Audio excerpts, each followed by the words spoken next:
estamos hablando que en esa época no había derechos humanos. Los derechos humanos nacen en 1990 y en este caso, pues por decreto presidencial de Carlos Salinas de Gortari, existen los derechos humanos. Ahora, tú antes de esto no lo tenías.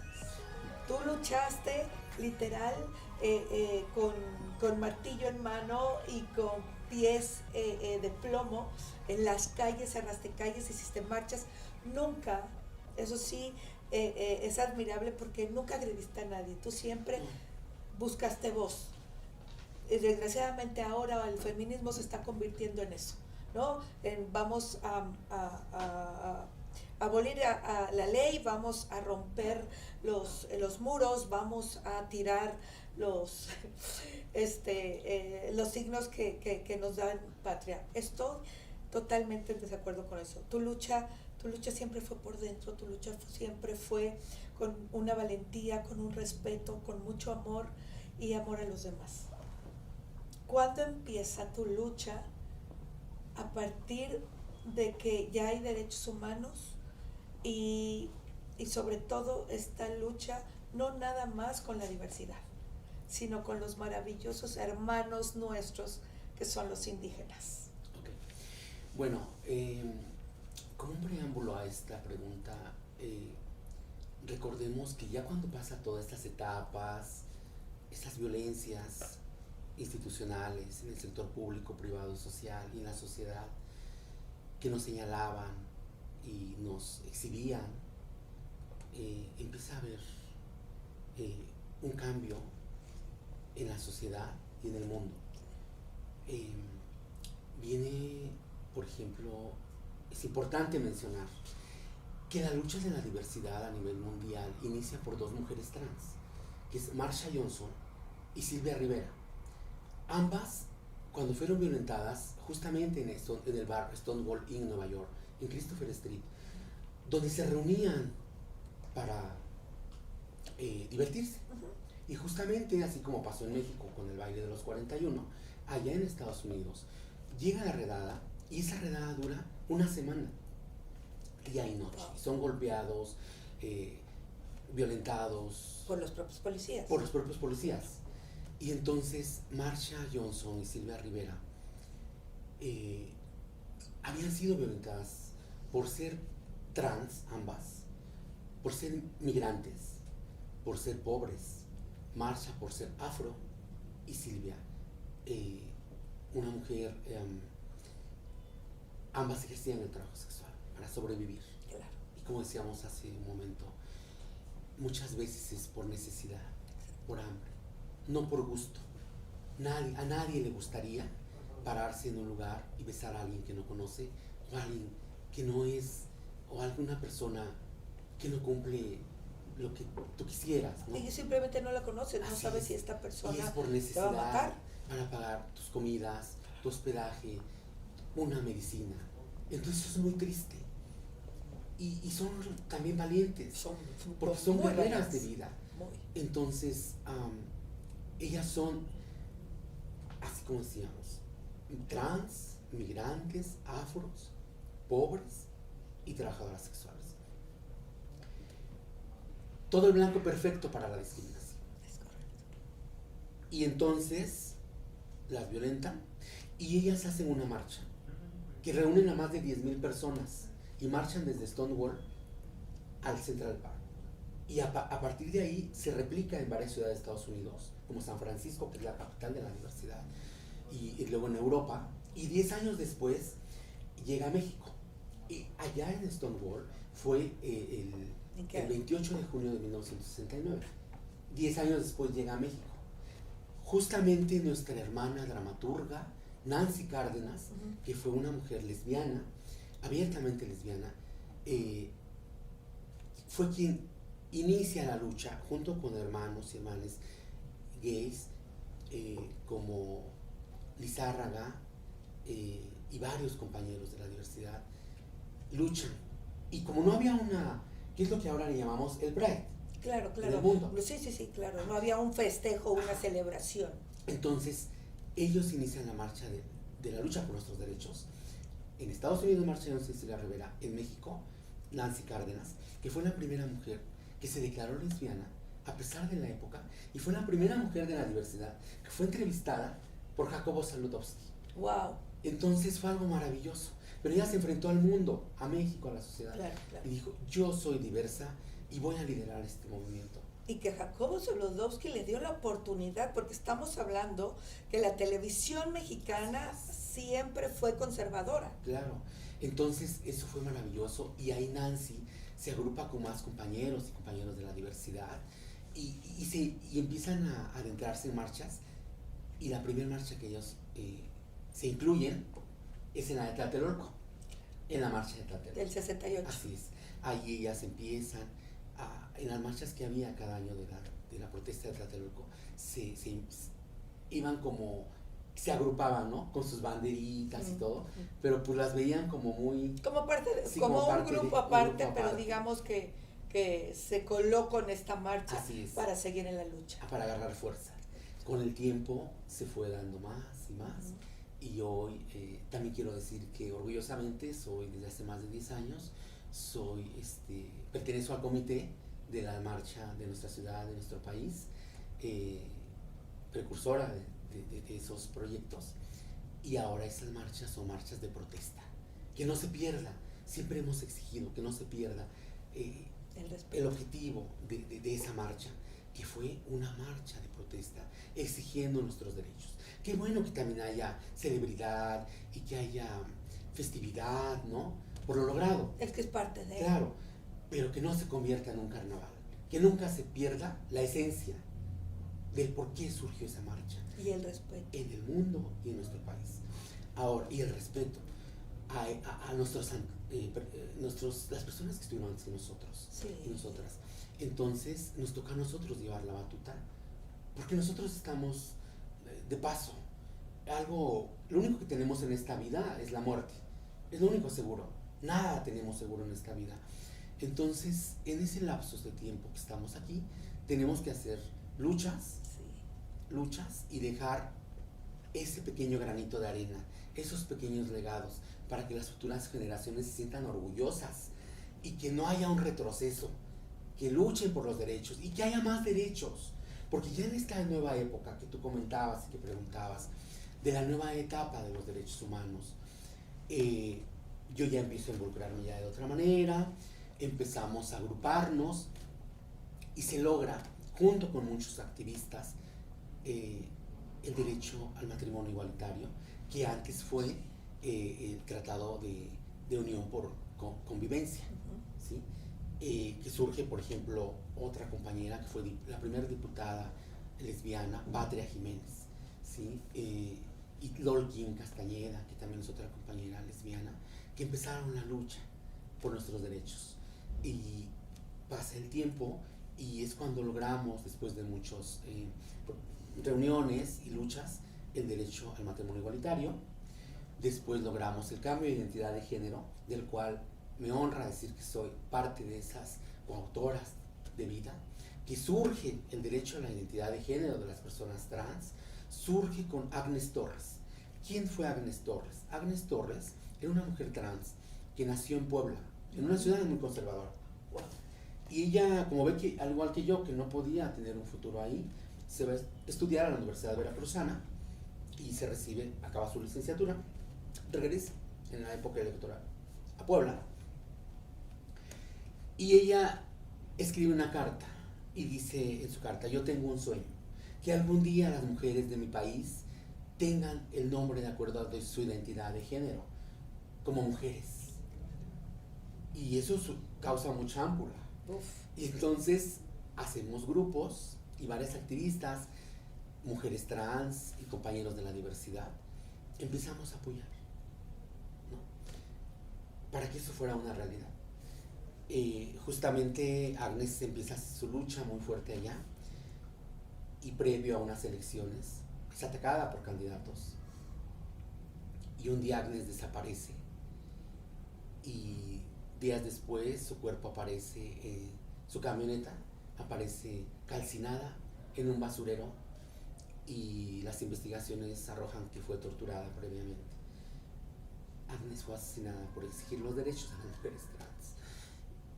hoy, o sea, luchamos mucho y en 2014 se logró la ley de identidad de género en nuestro país, en nuestra ciudad de México primero, y después se replicó hasta la fecha de hoy. Más de 22 congresos del país lo han autorizado. Y justamente el año pasado, en Puebla, 10 años después de la muerte de Agnes, se aprueba la ley Agnes, que es el derecho a la identidad en el estado de Puebla.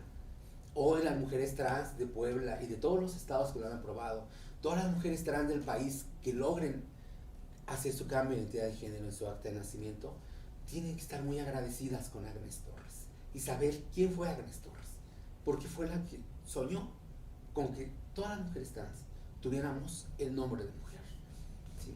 Y derechos. Y esos derechos. Y igualitario, ¿no? Entonces, después logramos también protocolos, se logró también el protocolo de actuación nacional con fiscalías y ministerios públicos para que se defiendan los derechos de la diversidad sexual LGBTIQ+, en todo el país, y que se ha empezado a echar a andar en ciertos estados. Este protocolo que en este momento que alguien tenga que entrar a una celda o que se ha llevado por alguna acusación, tiene que llevar un protocolo. Ya no se le puede, porque antes sucedía así, ¿no? Claro. Antes los metían, los golpeaban, los humillaban, muchos los violaban. Sí. Y después, como tú bien dijiste, les echan un caso que ellos nunca hicieron y que no fueron parte de.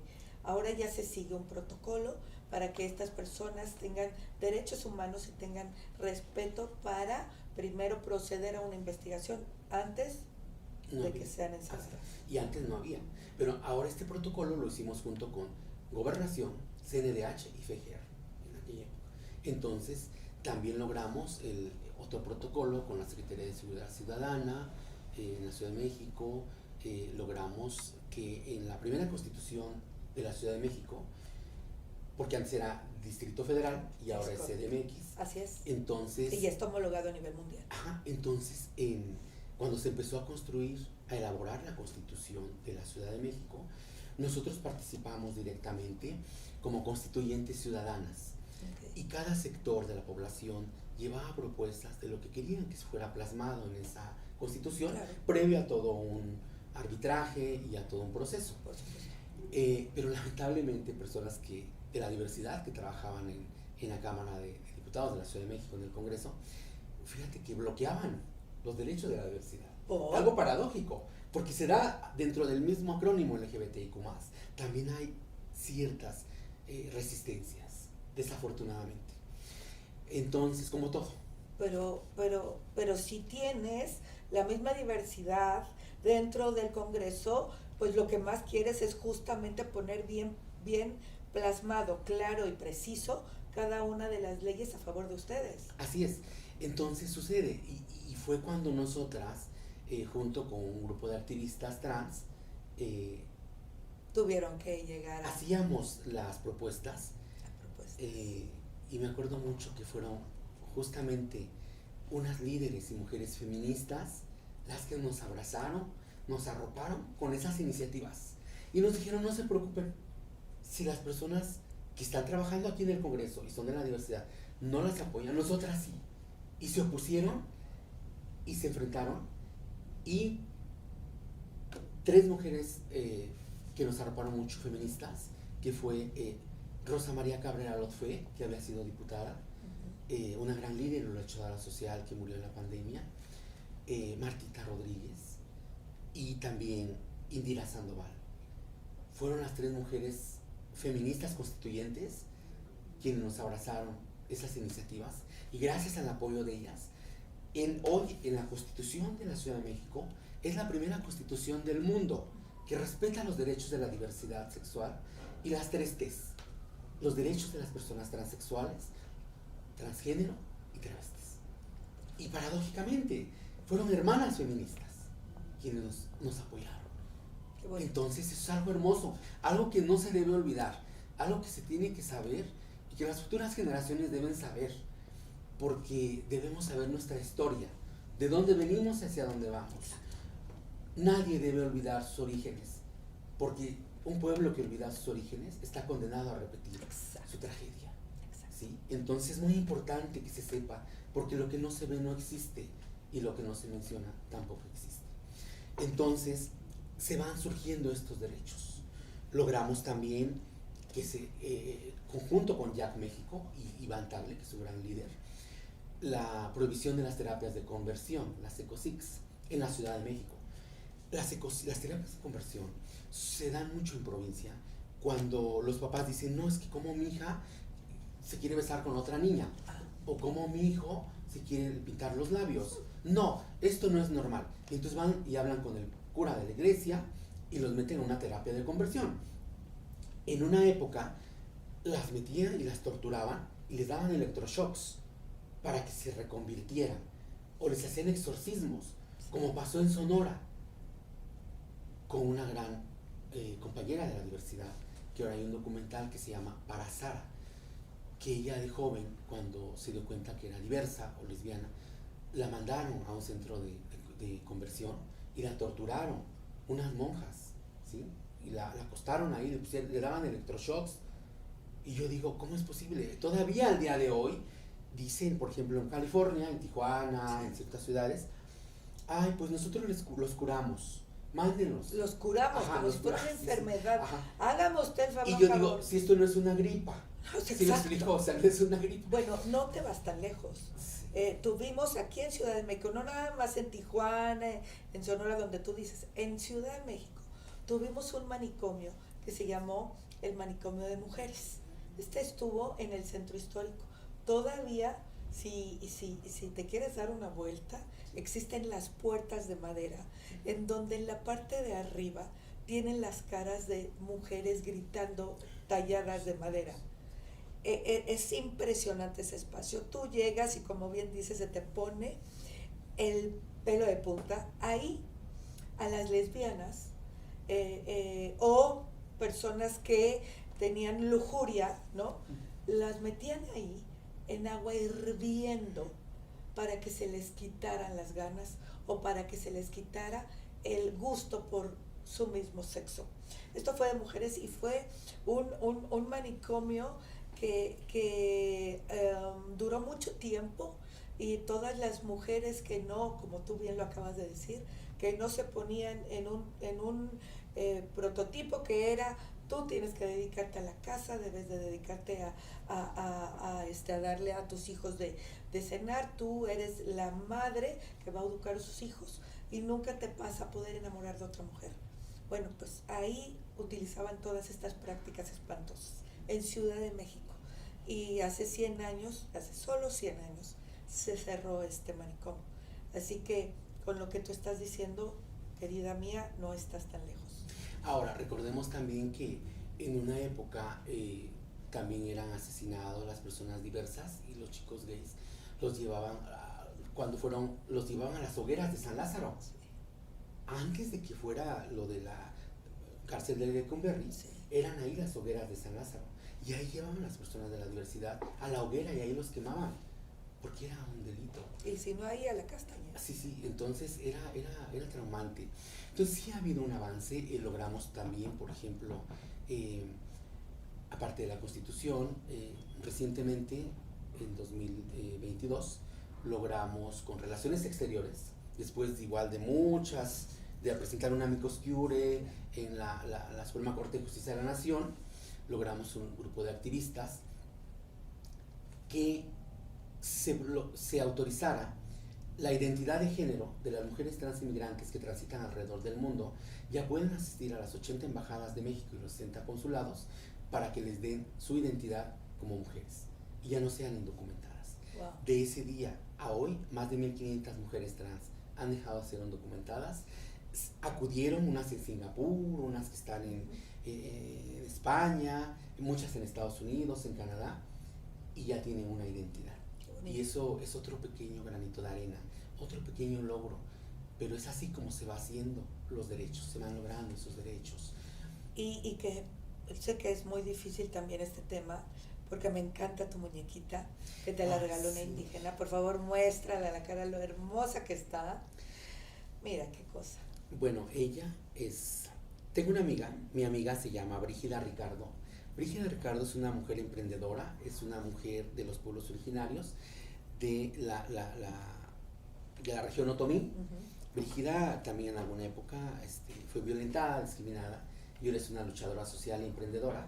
Y ella se dedica a hacer la muñeca Arlele, que ahora ha viajado por muchas partes del mundo, representando a México en los festivales de artesanías.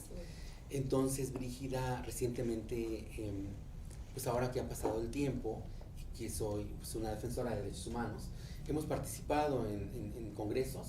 En el Congreso de la Ciudad de México fui diputada ciudadana del primer Parlamento de la Diversidad en la Comisión de Derechos Humanos, y en la Cámara de Diputados Federal también participé en el ejercicio como diputada ciudadana. Estuve en la Comisión de Trabajo y Previsión Social. Ahí presentamos una iniciativa de ley con proyecto de decreto para reformar el artículo 3, el artículo 3 bis y el artículo 7 de la ley laboral para la inclusión laboral de los grupos vulnerables y diversidad sin discriminación, para que todas, todos y todes tengan el derecho al trabajo. Claro. Porque nosotras no pedimos privilegios, pedimos derechos, y los derechos no se someten a votación. Los derechos se exigen y se garantizan, porque también nosotras pagamos impuestos, también nosotras aportamos al crecimiento de nuestra nación, de nuestro país, y todas, todos y todas tenemos que exigir esos derechos. Seres humanos que merecemos respeto. Así es. Entonces yo ahora como comisionada federal del Consejo Académico Mundial, también estoy en otros proyectos, no nada más de diversidad. Logramos en el Parlamento de la Ciudad de México la iniciativa de ley para declarar la emergencia del cambio climático, junto con un grupo de activistas de ecología, sí, y más de 50 organizaciones a nivel internacional que nos respaldaron, y junto con mi gran amigo, que es un franco-mexicano, francés mexicano, gran activista, Aurélien Guilaber. Entonces hemos hecho esa sinergia, y grandes activistas que manejan el tema de la ecología, de las artesanías. Entonces también en el Senado de la República, justamente el año pasado formé parte del Parlamento de las senadoras parlamentarias ciudadanas del sureste, especialmente de Chiapas. Entonces el senador, gran amigo y un gran aliado, Eduardo Ramírez, que justamente está aspirando a ser gobernador en Chiapas, él platicando autorizó y pidió todo el apoyo para que sea el primer parlamento de mujeres emprendedoras y senadoras de México, del cual también formé parte.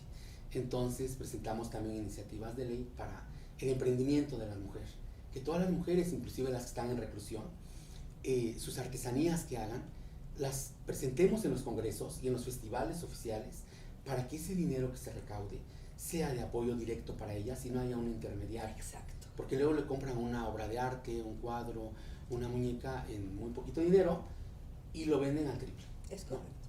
¿No? Entonces hemos presentado esas iniciativas.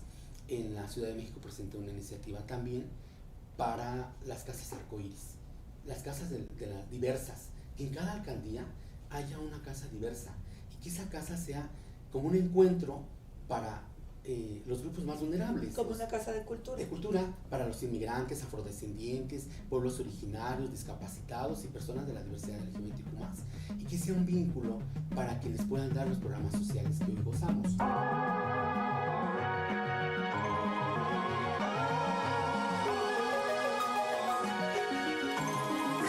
In the sun.